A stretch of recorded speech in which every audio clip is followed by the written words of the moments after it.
we were talking off camera a little bit, and he decided to drop a little nugget on me about about one of his experiences after buying your Scar 16. After I bought that, it was a 17S. And I said 16, didn't I? Yeah. So the Scar 17S, I'd say about 2 months later, we get, first off, it was an email that your account has some activity, you need to sign on and do all that. So we wrote it off as like, that's phishing email, right? Yeah. Like that's not real. Yeah. And then we got a letter in the mail from Chase saying you have until this date to get all of your money out of the account because we are closing your account. You will no longer have access to it. If you've got bank statements, anything, you will no longer be able to sign in. You need to save all your stuff, and we no longer want to do business. Okay? Are you serious? 100%.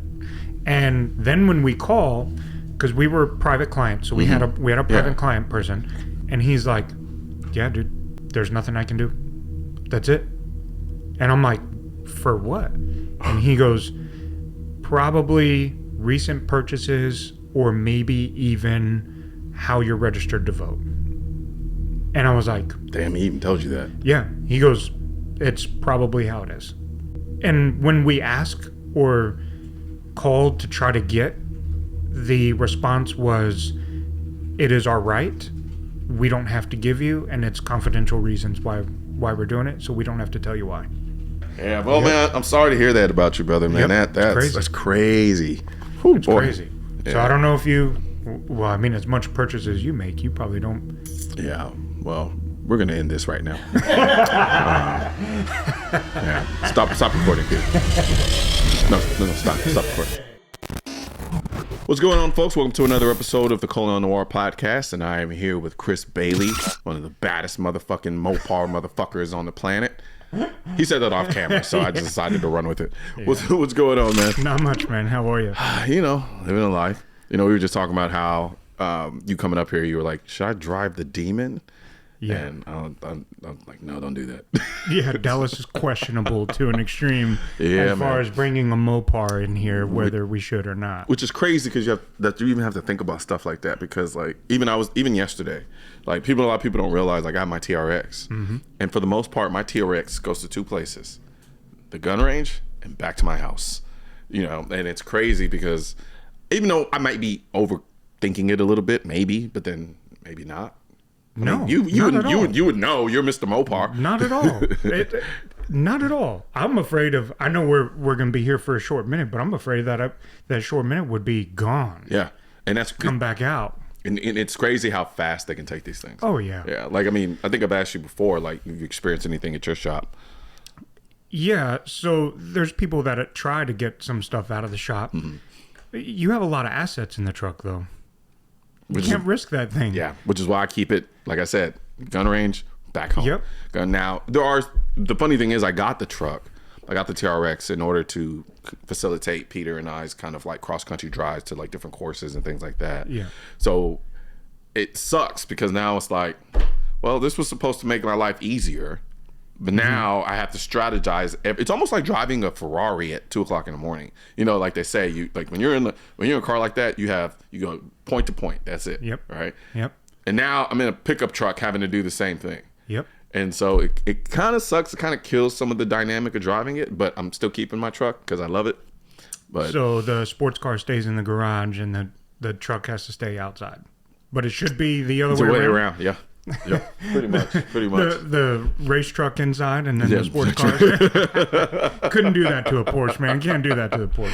You know what's crazy? One of my biggest fears is, like, have you seen those videos of people trying to steal these trucks, and then like now they're like strategizing. So now you got one guy running code, you know, trying to get the truck started, and you got the other guy literally trained with a gun on the door. Yeah. You know what I mean? Yeah.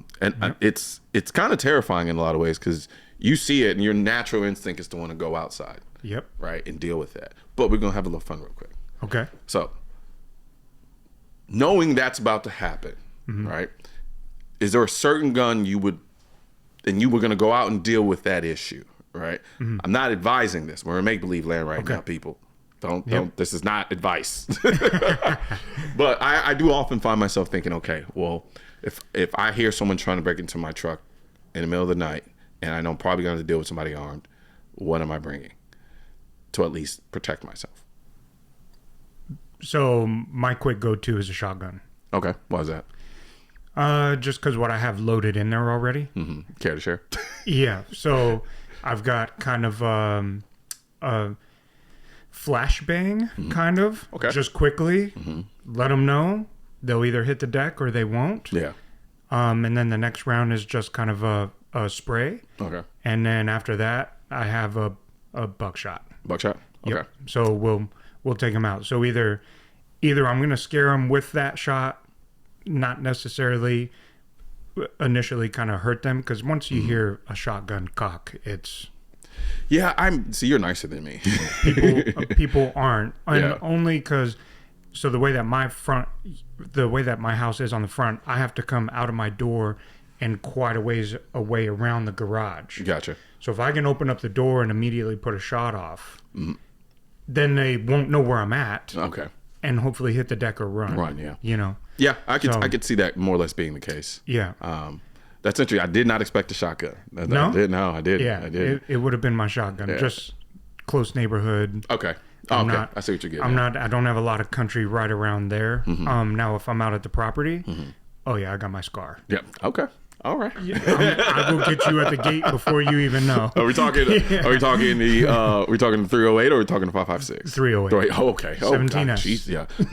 Maybe you're not nice. Yeah, I'm gonna come and get you, but I don't want to use that one in the neighborhood. It's Yeah. kind of tight in there. Okay. Yeah, I think I would. I think for me, recently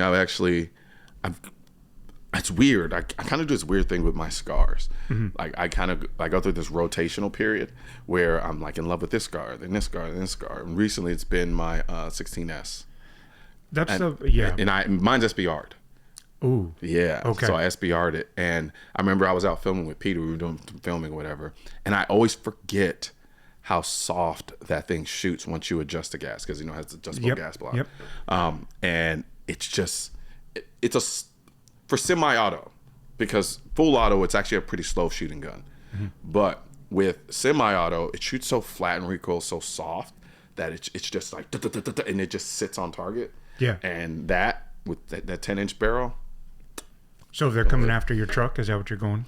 Is that your go-to? More than likely. So here's the interesting thing about that. So I'm a big 300 blackout guy. Okay. Right? And so I love 300 blackout. In-house, I keep 300 blackout. Anything having to do outside of the house, generally speaking, I'm going to go 5.56. So more than likely, my SBR scar is going to be what I grab. Yeah. I like the scar. Some people kind of are like, why would you get a scar? Just get back. I'm a scar guy. I like scars. I love mine. Yeah. And so I get a lot of shit for it from some people. I don't care. I love mine. I love it to death. It's a freaking awesome gun, and I thoroughly enjoy my 17S. So what came first? I'm gonna assume you getting into cars came first before getting into guns, or am I wrong? Yeah, cars definitely Okay. came in first. My family's been around cars forever, right? That's what I grew up around. Guns were kind of not, they were taboo. Yeah. And then when things started going really bad, a lot of school shootings, things started picking up with that. That's when I just decided we need to, outside of what my family felt, we had to defend ourselves. Okay. So then guns came in, and then that adrenaline of the 15 seconds of shooting a gun was like, oh, I like that. Right? Yeah. And then it's like, how many more can we get? Oh, I want a more powerful gun. So that turned in, they kind of equate the same thing, the same kind of rush of going fast and then it's just blasting. It always amazes me, and it shouldn't amaze me, because if you really think about it, it makes sense that the correlation between car guys and gun guys, right? There's a massive overlap. Yep. Massive overlap. And it still always surprises me. It's the adrenaline. You think so? The rush. Now, I know some of y'all are watching this wondering about the shirt that I'm wearing right now, the Anti-2A Social Club. Well, as you can see, it's also on the back. Now, here's the thing. This isn't just another t-shirt. It's a symbol of defiance. It's a call to action for those who refuse to be silenced. We live in an era where the mainstream media wants to marginalize gun owners and paint us as villains and strip away our rights. The anti-2A social club is for those who are done with the misinformation, the double standards, and the endless attacks on our freedom. We are not backing down, and we definitely are not alone. We're part of a growing movement of people who know that the Second Amendment isn't just about firearms. It's about freedom, self-reliance, and the right to protect our loved ones. This shirt speaks for every one of us who believe that our rights are non-negotiable, that the Second Amendment is as relevant today as it was when it was written. This isn't just about guns. It's about a way of life that celebrates individual freedom, personal responsibility, and standing up for what's right. The anti-2A social club is for those who believe that the best way to honor our rights is to exercise them. It's for those who are tired of seeing our communities demonized by those who don't understand and, more importantly, don't care. So, if you're proud to be on the right side of history, the real right side of history, not the one made up by people who are trying to rewrite it from the standpoint of being anti-2A, if you believe in the power of a free people, then throw this on and let the world know exactly where you stand. I can go out and race and set a record pass, and I'm free, de-stressed, right? I can do the same thing and go out shooting guns with a bunch of friends, and then it's like, yeah, I sleep good, you know? Yeah. So it's a good de-stressor. Racing takes a majority of my time, so I don't nearly shoot as much as I could, but I thoroughly enjoy shooting. And then it's just you and the gun. You have nothing else that can affect. If you're having an off day, it's only you. Yeah. You can't blame it on anybody else, true. Right? That's true. And it's the same with racing. If you have an off day racing, you can't blame it on anybody else but you. So for the people, because I can see someone saying, okay, from a racing standpoint, what goes into, because there's a car and then there's a driver, right? And then but it's not like you're racing circuits, right? We're talking straight line speed here. But I think people undervalue a lot of the skill set involved in making sure you do everything right to make sure that you almost get out of the way of letting the car do what it does. Oh yeah. Right? Yeah, there's a lot. Yeah. There's a lot that goes into it. I've never actually raced. So it's the time aspect. Okay. Right? If I'm racing a car that's a few tenths of a second faster, I can have a better chance at beating that car if I get off the line faster than him by those same tenths of a second. Gotcha. Right? And the same aspect of sport shooting, where it's timed, you're trying to figure out where can you cut those seconds off to get the faster time to be able to beat the competition. It's the same way. So where can I get those seconds off? There's different positions you can stage the car in to cheat the time system, stuff like that. And I'm sure there's other ways in competition that you can cut the time out. Oh yeah. In those corners, as far as a lot of it is movement. I didn't know that. Like in my mind, I always thought you could kind of athleticize or muscle your way through stuff to go faster, and realize it's stuff you don't really see. You don't even notice it's happening. It's because it's kind of, I don't know, it's the best way to put it. It's just it's invisible. It's just, so it's like, take this step, like down to like, all right, you're gonna count the number of steps, so you know that on that fifth step, your foot's in the box already. Yeah. And then, but you're like right on the edge. You don't need to go all the way in the box because it's time wasted, stuff like that. That's the muscle memory, the continuous practice and practice and practice, and just getting into the rhythm to where you know where you can shave the seconds off. And it's the same thing in the drag racing world. If I can play the mind games or the tricks on other people at the line and throw them off or anything like that, then now they start that split second where they're thinking of like, what is he doing over there? Made you think. Gotcha. And I'm gone. And then I can beat those guys. So that's where I've been able to get our car to compete with some of the really fast guys. Gotcha. Really fast guys. So has it always been Mopar for you? No, I started out in a world of imports. Oh, really? Oh, I was an import guy. You were a Rice Rocket guy. Yep. Yep. Heavily influenced by Fast and Furious. Yep. Yeah, it was a whole lot of Fast and Furious, you know? And that was really cool. So we had a lot of that at first. My brother was big in drifting. Okay. I've always wanted to get into drifting. I love drifting. It's pretty cool. Yeah.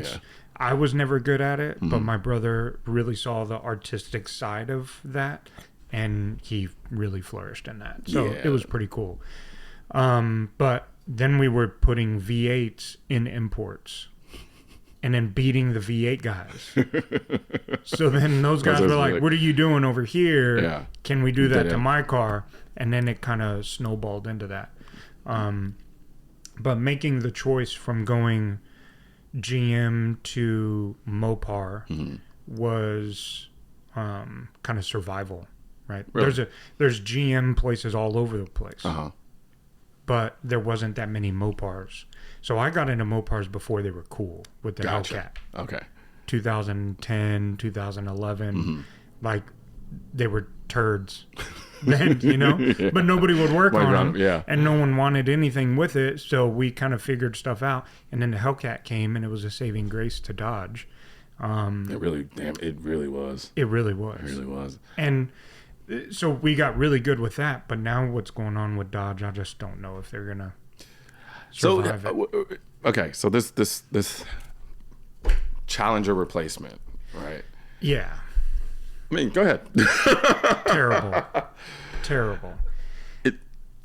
I think so. Let's start with the body style, right? Okay. So for me, it kind of gives me a little bit of like.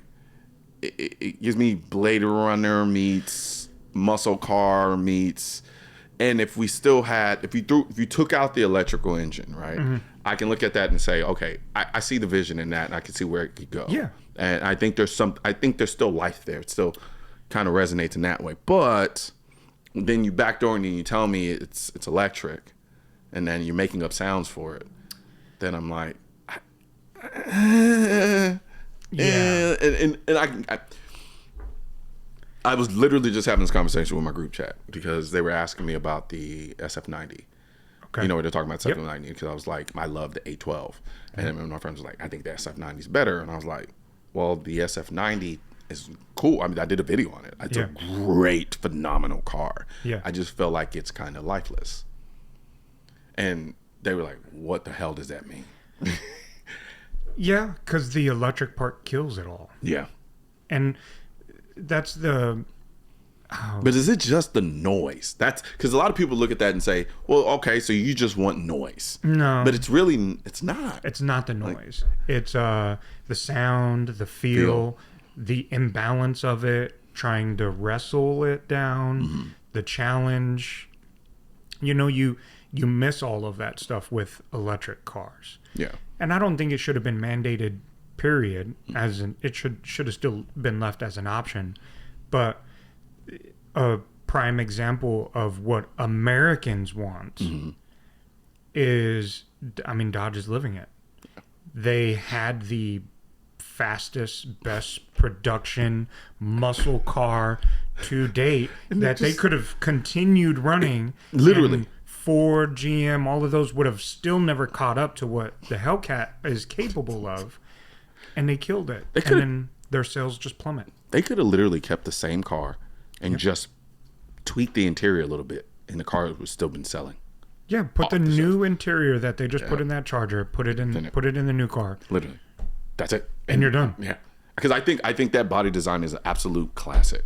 Yeah, I think it's as much as I was ranting and raving about this new body style, right, and the potential for it. That body style, it's the perfect balance for me of emotion, nostalgia, and also modernity. Like it's like I don't ever look at it, and I don't think I'll ever look at it and say the thing looks kind of old. Yeah, I don't think I'll ever be able to say that. It doesn't. I think it's the best looking muscle car out there. Let me see. Hold on. Oh no. Let me see. Modern muscle car. Modern. Okay. Modern muscle car. I'll give you that. I'll give you that. I think the Challenger has a lot of good cues still to it. The Charger, the new Charger, I can see where they went with it. The front end, I think, kills it. The back end, I like how they did the long rectangle tail lights, stuff like that. Pull up the new Charger. I haven't even really seen the new Charger, honestly. The electric one? Yeah. So they're putting, outside of that electric one, they're going to offer the gas version, the twin turbo 6. So, do you think they could have got away with, instead of going electric, gone with the twin turbo? Like a V8 twin turbo, yeah. or just the current turbo that they have? I'm talking about on a Challenger. On a Challenger? Yeah. Yeah, they could have turboed it. You think they could turbo it and been just fine? I think they would have turboed it. Yeah. Yeah, if you go smaller displacement and put turbos on it, I think you could have had better emissions than trying to go with, than to make people happy. The problem was the mandate. They had to make so many electric cars per gas car. But where's the mandate coming from? Because it's weird. It's almost like they're relegating themselves to the mandate in the EU. Green New Deal. Yeah. That's all they wanted. Per gas car, they had to have so many electric cars. And then you got, Cali trying to do all electric 2035. I mean, that's only 10 years. That's a blink of an eye. That's a money laundering scheme for all I care. Yeah. That's really all it is. Yep.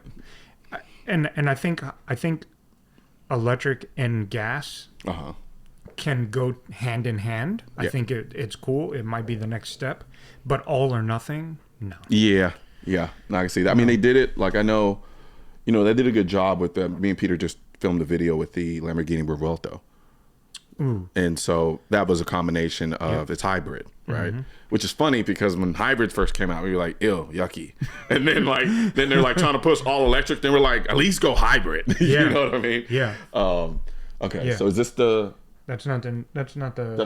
Peter. What are you doing? New one. Do your job, Peter. I am doing my job. new one. 25. Just type 225 electric Charger. I'm on Dodge's website. Hold on. Yeah, keep talking. Give me just a second. 2025 Charger. That would be it's I just don't think they're trying to make America like European basically countries. Yeah. And which makes, like, we literally did everything we possibly could to not be like them, to be where we are now. And then now they're doing everything possible to make, but I get why they're doing it. Because in those European countries, the government has a lot more power. And so when you have, and a lot more control over the people. And so when you can start establishing those things, it literally starts hyper-focusing that power into the hands of our elected officials who are supposed to represent us. Yeah. And so that's why I think they're so gung-ho about doing things, making us look like European countries versus the petulant, angry child that we are here in America. The rebels. Yeah. The bad children they could never get a hold of. We're obnoxious, but that's the thing that made us. Like, we're obnoxious. Let me look at our cars. Yeah. We're obnoxious. Yep. We are. We refuse to relegate ourselves to stupid measuring systems that don't make any sense to anybody else, except for people who don't understand that our system is better. Like, but I think that is what made us who we were. So if you take our cars, American-made cars, and go overseas with them, it's their Lamborghinis. It's crazy. I literally just posted a story on my Instagram where the guy was saying that exactly. I think he was like at a Cars and Coffee in Italy or some sorts. And there were all of these Lamborghinis, and then there were all of these Mopar. And everyone was looking at Mopar. And he said it, like, literally. Like, that has to say something, but now they're taking that away, and you can get into this whole crazy thing of where follow the money. Yeah. Why are we doing a big electric push, right? And then what's next? So if cars are what makes America, pushrod V8, big horsepower, ridiculous things, and let's venture off of Dodge on, we can say this. Look at the GTR that Nissan made. Yeah. A Nürburgring King, right? Yeah. It was supposed to be a road course king. That's what Japan is all about. Yeah. And then leave it to Americans to turn it into a quarter-mile monster, Right? I mean, they would have never thought the GTR would have ever seen 3,000 horsepower. And Japan's like, this is a perfect, Bushido blade of a car. But then call it Godzilla.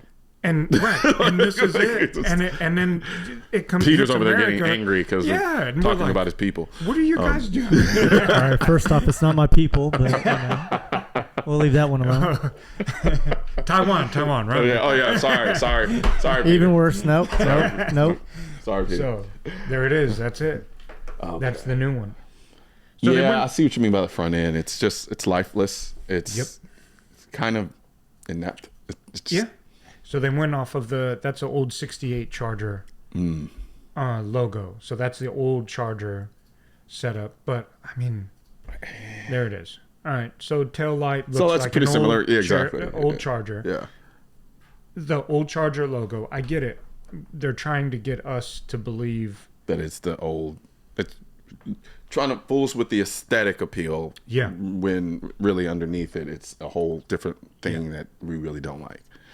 So I think what would have blown up the internet is if they would have made that a 441 tribute or a 440 tribute, or done.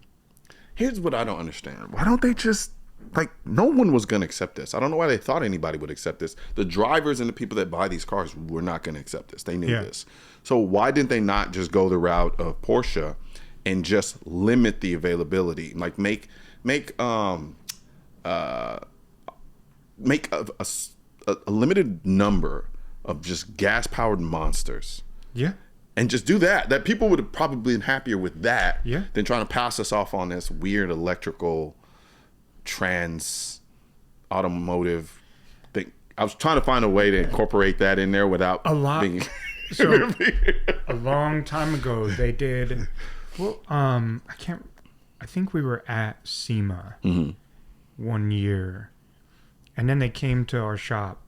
But Dodge, 3-4 years ago, had surveyors go out and question everybody about an electric Dodge. And one of the questions that I remember when this came out, I was like, oh, this is what they were working on. Was if you made an electric car have a V8 sound, would you still buy it? And I'm like, no. There's so much that goes into it. Yeah. And they were like, well, please explain and all this. But it was a California-based company that was doing the questions. Oh, my gosh. On would you buy a Dodge if it had this, this, and this, and this? Yeah. And it's like, no, not at all. Never. Why would you do that? You know what's interesting? So, when I analogize with the car side of things to the gun side, we do everything on our power in the car side to make our cars as loud as possible. We do everything on the gun side to make them quiet as possible in some respects. So it's like, give us our silencers, damn it. We want our silencers. We want our guns quiet. Yeah. I wonder what would happen and how people would take it if they came out. And I always said, I'm always going to want a gun, but if they start coming out with laser blasters, I'm going to want those too. Right? Yeah. So what if they made guns that literally just went pew pew? Mm-hmm. I don't know. Just had a funny sound to it. Maybe it wouldn't be so scary to the Dems if that was the case. You know what? That's a damn good point. Maybe it wouldn't be so scary if they didn't make such a loud noise. Which is crazy because I've actually made that argument. I was like, a lot of times people who are scared of firearms are scared of the theatrics involved in firearms. They're scared of the loud sound. They're scared of the boom and just the violent action of the bolt going back and forth, things like that. Yep. And so, and then once they get over that, they usually don't have a problem with it. They actually they embrace it. Yeah. In a lot of ways. I don't know though. I don't know because we talked about the therapeutic aspect of driving, right? Mm-hmm. And a lot of what goes into that. It's like the feel through the steering wheel, the sound of the car, all of that comes into play. But then when we go to shoot, what is it about the shooting part that makes it therapeutic? Is it the loud explosive sound or the violent action of the gun, or is it just the kind of inherent skill set of trying to hit your target that makes it therapeutic? You know what I mean? Yeah. Trying to hit the target, the challenge. The same thing of what am I doing wrong to pull to where, or why do I keep pulling to miss the shot? Things like that. But destruction, right? That's a good point. Yeah, that's cathartic. It's cathartic. It's like breaking a glass bottle on a ground. Yeah. It's like the same reason why they have those rooms where people can go in and just break shit. Right? Yeah. There's some kind of therapy to releasing that tension. That is true. And I think shooting the guns is the same kind of thing, whether it's a target or you're holding up, beer cans or whatever it is that's out there that you want to. It's just the act of going out and releasing some of that tension. I will say this though, as much as we love our suppressors, I think if all guns were completely suppressed, we would be angry. I think we still need that explosiveness. We need that sound that comes from the gun. I think it's all part of the theatrics. Because in my mind, I used to argue, like, man, just if I could suppress every gun, I would. But I'm like, no, because I know when I go out and I shoot, sometimes I like going out. And it's also, too, getting in tune with nature, being out. If you can go and shoot outdoors, right? Especially if you have your own property to do it. You do find an ability to kind of become one with nature in that regard. And I think, and then being able to shoot, hearing the echo, hearing the, hearing the, I can't believe I forgot the word. What? Ring of the steel? There's a ring of the steel, but then the supersonic boom of the round breaking the sound barrier. All of that kind of comes together, right? Yeah. And then creates an environment that makes shooting very, very cathartic. It's like going from a 5.56 to a 308. Yes. The 5.56 is cool. You're like, yeah, that was cool.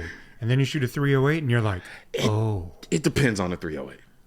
Oh, yeah. The Scar 17, yes. Yeah. But that's because it handles the recoil of the 308 so well. Yeah. There's some 308s, I don't want to shoot them again. Funny thing, me and Peter, we were just shooting a video. This happened yesterday, literally. We were filming. And contrary to, I don't know when this is going to come out. I don't know if that video is going to come out before this or what, but whatever. Benefits of watching the podcast. Yep. I've never shot a Desert Eagle. Oh. And I know people like don't believe me because I have so many guns. I've never owned one. I've never shot one until yesterday. I've owned one now for a little bit because I ended up getting one, but I hadn't shot it until the first time yesterday. And I got these full-powered 50 AE rounds, and that first shot almost memed me.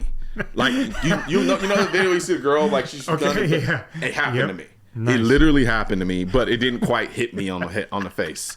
But I got damn close because I'm so used to shooting like these pea shooter 2011s, 9mm stuff, So I'm in there engaging in the same type of recoil management that you would on a 9mm 2011, and then all of a sudden the gun literally tries to kill me. Yeah. And so you didn't get branded? No, I didn't get branded. But I will say I don't want to shoot it again. Yeah, I don't want to shoot it again. I've shot one once and never I'm again. good. I put that thing right back down and I said, that was cool, but I want to keep my wrist and I don't ever want I'm telling you. It to hit me in the face. It was that bad. And that takes a lot for me. Like I remember I did a video on the Ruger Alaskan 454 Casull. And that one's a beast. But it just stops just short of making you say, I don't want to shoot it again. It actually makes you go, okay, that was a little scary, but I want to do it again. And then again, and then again. Because it's overwhelming, but it doesn't hurt. The Desert Eagle hurt. You can't lean into it. Yeah. How do you? I don't. Besides like the wrist wraps, like you really big can't. gyms, you can't. Because this is the weak point. Yeah, right. You can't counter that. You can't at all. But it's beautiful though. I always thought the Desert Eagle was a beautiful gun. Yeah. I just never want to shoot one again. No. How about the rifle? Did you shoot a 50 cal rifle? No, I haven't shot a 50 cal rifle. I haven't shot one either. That's one that I would definitely want to shoot. I will say, what was it? What did we film the other gun? The 10mm? Oh, the Ruger LC 10mm, right? Same thing with that. That thing, thumper. But it's a thumper in a very fun way. It's kind of like play boxing with a friend. right? Yeah, you get popped in the face a couple times or whatever, but it's not. It's fun. It's engaging. You want to do it over and over again. Yeah. That gave me that sensation too. Like I loved it, even though it hit, but I really wanted to keep shooting it. Desert Eagle, no.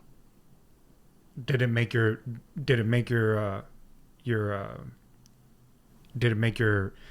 heart pump real fast? Yes, because shooting that, just because out of embarrassment, yes. Yeah. because he's filming it. Oh, okay. It's so that's going live. So we're gonna see this one. Yes, you are. Yes, you're definitely gonna see it. Yeah, unfortunately. But now, in all fairness, this is in all fairness to the gun itself. I guess kind of maybe. We were shooting full powered 50 AE rounds. Yeah. These aren't like target rounds that most people go out and shoot. So we're gonna backdoor, get some target 50 AE and shoot with those. And I'm sure it still won't be that great, but it'll be a lot better. But I mean, the rounds we were shooting were called skull crushers. Oh, yeah. Yeah, right. Okay. Gotcha. Yeah. And then watch my luck. It's gonna be some guy on the comment section that's like, actually the skull crushers were designed to be practice rounds. You're just a bitch. The internet superheroes. Yeah, man. Yeah, man. But so like, even though I, going back to my TRX, right? I drive it from the house to the range back, but I enjoy that entire process because the drive is like almost an hour. So yeah. I look forward to driving, but I'm already used to the power. Yeah. So yeah. You get what I'm saying? You see where I'm going with this, right? Yeah. So like, all right, so if I came to you and I said, okay, all right, what should I do on this? I'm used to the power. I want this thing, and you see my truck, right? I have it wrapped. I've kind of done more aesthetic things, nothing really performance oriented. Yeah. I come in and I'm like, hey, I come to your shop. What would you recommend someone like me? Well, I'd like to understand kind of the use of it. Okay. Because not everybody's going to use it the same way. Okay. So let's say I go from home to the range, but I do use it for like road trips, cross country trips, stuff like that. Okay. So immediately right off the bat, E85 is going to be out of the question. Okay. Right? Which is a better fuel. We call it poor man's race gas. Yeah. You can get it at a pump. It runs really great. You can make a bunch of horsepower on it, but not everybody has it. Okay. So E85 is going to be really difficult for you to do. The sacrifice for that is maybe just a little bit of horsepower. But we want to do something where you can still drive it everywhere and still have fun doing it. Okay. There's always going to be another step from that, and then another step from there. Just like this. I mean, who would have ever thought that 700 horsepower would have ever been boring? Okay. And then the same thing's going to happen at 800. Okay. Like, it's kind of slow. And here's what's sad. My TRX is the only pickup truck I've ever owned. And I'm already talking about I'm used to the power. Like that's crazy, right? That's disgusting. Yeah. That's gross. It's crazy, but it happens a lot. Yeah. And I'll get calls from people a year or so down the road. They're like, man, can you check on my car? Because it doesn't feel as fast as when I first got it. And I'm like, yeah, you're accustomed to it. You're speed blind. That's what it is. You're power blind. To it. Yep. And so they're like, well, can we check it? And I'll put it on the dyno and it does the same thing. I'm like, yeah, it's all the same. You're doing great. It's just you need more. So let's talk about more. Right? How convenient, right? Yep. It's the same adrenaline rush. Yeah. Like you get used to it and you want more and more and more. It's an addiction. Yeah. It's really is. An addiction to having to go out. And I don't even race. No. And if you take a month off of shooting, do you get the fiend to want to get back out there? Yes. It's the same thing. Gotcha. Yep. Because I'm dealing with it now. Yep. And the funny thing is, I am shooting. I'm shooting videos of gun reviews with Peter, but I still had this like desire to want to go out there and just shoot by myself. That's what I miss. Being able to just go and be like we talked about, be outdoors and just shoot. Yeah. Right. Because when we're doing the videos, we were kind of in work mode. All right. We got to get these shots. I got to make sure because I want to talk about this aspect of the gun, so forth and so on. So it doesn't lend itself to really allowing me to kind of get into my mode, except for when I have my my wireless ear protection in my ears and I'm dancing while Peter's taking care of something and he's secretly filming me. But we ain't gonna talk about that. So what we need to do, from what I'm understanding, Yeah. we have to be able to get the truck faster so you can go from shooting with Peter to where you want to go to de-stress and shoot solo. Yep. and have time, and then still get the truck faster to go shoot with Peter again somewhere else. True. But the crazy thing is, though, Peter, when we're on our road trips, does the majority of the driving. So this is as much, but Peter drives like a grandma. Okay, first off, except no. he And likes then to when he ride. says majority, he means like all of it. Not when you're like, oh, I'm sleepy. I think I want to take a Oh break. yeah, And just... my bad. After a 16-hour drive, I want to take a little bit of a siesta, and he's like, oh, and then he blasts his future music and does his little thing, and I'm like, all right, never mind. I can't believe you trust Peter to drive. Me either.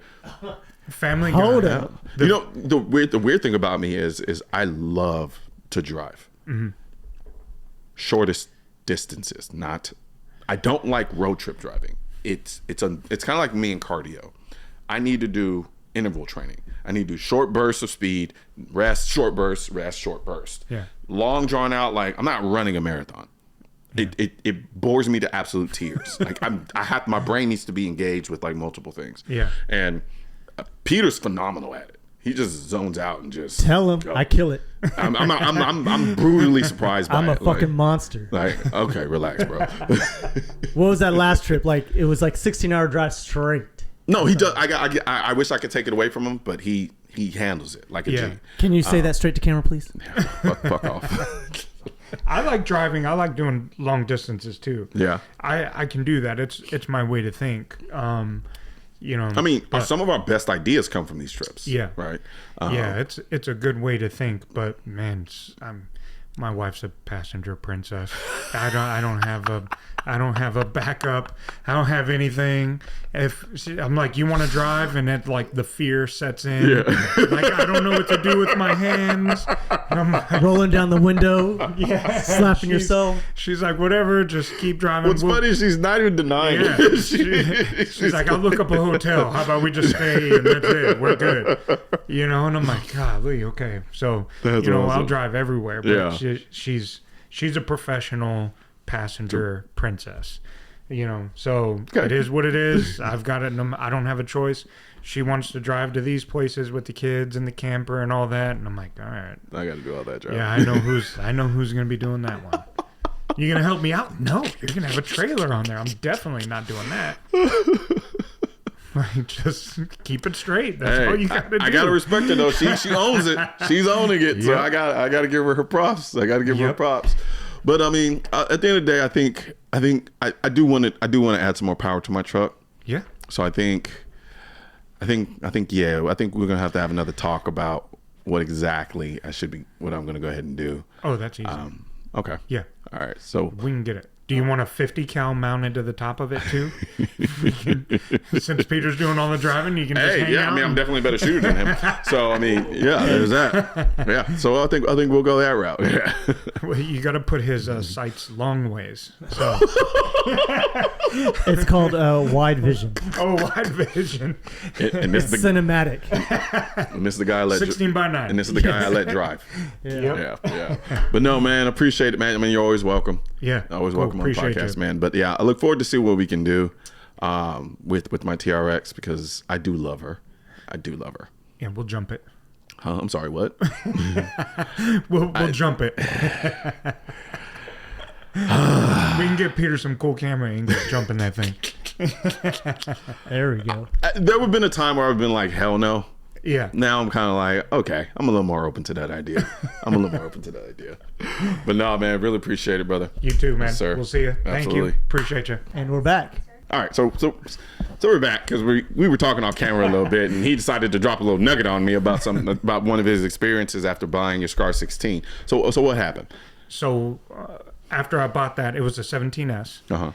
And I said 16, didn't I? Yeah. So 17. the Scar 17S, and I'd say about 2 months later, we get, first off, it was an email that your account has some activity, you need to sign on and do all that. So we wrote it off as like, that's phishing email, Yeah, right? yeah. Like, that's not real. Yeah. And then we got a letter in the mail from Chase saying you have until this date to get all of your money out of the account because we are closing your account. You will no longer have access to it. If you've got bank statements, anything, you will no longer be able to sign in. You need to save all your stuff, and we no longer want to do business. Are you serious? 100%. And then when we call, because we were private clients, so we had a private client person, and 2 weeks earlier he called to check and see if there was anything we needed. Yeah. No, we're good. Then we call them and they're like, dude, what is this? They're like, I have no idea. I gotta call the back office and see what's going on. So we get a phone call back from him, and he's like, yeah, dude, there's nothing I can do. That's it. And I'm like, for what? And he goes, probably recent purchases or maybe even how you're registered to vote. And I was like, Damn, he even told you that. yeah. He goes, it's probably how it is. Yep. And I was like, are you serious? And then but a few weeks later, my brother-in-law he got his first silencer, and then Chase Bank, same thing, sent him the same letter that we got. Yeah. How long ago was this? Probably 5-6 months ago. Really? Yeah. So the big 17S. Okay. Yeah. I mean, it's a pretty noticeable gun. Yeah. It's not a pistol purchase. So that and him getting one, and then our buddy with Wells Fargo or Bank of America. Same thing. He's huge, buys a bunch of silencers, things like that. And then he logs in and all of his money's gone, and Bank of America says, sorry, there's nothing we can do about it. By the way, your account's closed. Chase told me my business account, which I was with him for 17 years, my personal accounts, all my credit cards, and my children are not allowed back into Chase Bank. Okay, all right. So I'm gonna play devil's advocate. Yeah. Right. So there was no other catalyst that you could possibly think of that could have sparked this other than you buying a Scar 17S. That means as far as that you can tie it back to. Yeah. I've been with Chase for 17 years, especially my business. We were private clients. Yeah. What are you going to say? You're dropping a private client? Yeah. I mean, come on. Like, and when we ask or called to try to get, the response was, it is our right. We don't have to give you, and it's confidential reasons why we're doing it, so we don't have to tell you why. That's crazy. Yeah. They said, don't worry, it happened in Kanye West too. Yeah, they said it happened to Kanye, so don't worry, it's okay. Oh, wait, okay. they told you that? Yeah. They said the same thing happened to Kanye. Yeah. And I'm like, what relevance does that have? Yeah, so Chase is, and you can pull it up, you can search on YouTube, everything. There's stories floating everywhere. With Chase doing this. Of Chase Bank closing accounts for no reason. They're not saying the reasons. Yeah. Okay. And you have the only thing that we have is the commonalities of what I'm doing, what our other guy was doing, what other people that work for me that have Chase, they never made big gun purchases, and they still have their Chase accounts. But everybody who's made big gun purchases are starting to get their accounts closed. So, yeah, it's been crazy what that has. But 17 years of business with Chase, and we've had to completely redo it. So now we're at a small credit union. That's crazy. Yep.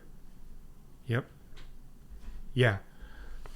So I don't know what it is. And there's an ice cream shop. Peter, I can send you what they did. There's an ice cream shop up in Plano that put this big banner up in front of theirs. They won't even take, if you have a Chase card, Chase check, or anything, they won't let you pay for ice cream because Chase did the same thing to them. Oh, wow. What was the story behind that? Why did I guess forced close their account for no reason, no nothing. That is nutty. What they've done. But I mean, and that for me is one of the big reasons why, like, so now imagine if Kamala wins the presidency, right? It it speaks to the environment that we would be forced to live in terms of like just simply believing in what you believe in, simply engaging in your actual individual rights. She said she'd come in your house and take them. Yeah. There's nothing you can do about it. And then also got up there and said that she wants to censor social media platforms. Terrible. So that's why I'm telling people like who you vote for matters, and in voting for someone who respects the Constitution matters. I've told people before, if they're willing to take your cars away, yeah, and if they're successful at that, yeah, they'll be like, okay, now we can heavily regulate, and then they're gone. Literally. So it's the same thing. That's crazy, man. Yeah. Whew. Yep. We live in a strange world, man. So she can't win, but what can we do? Yeah, the machine's gonna machine and yep. Yeah, well, man, I'm sorry to hear that about you, brother, man. That's crazy. Whew, it's crazy.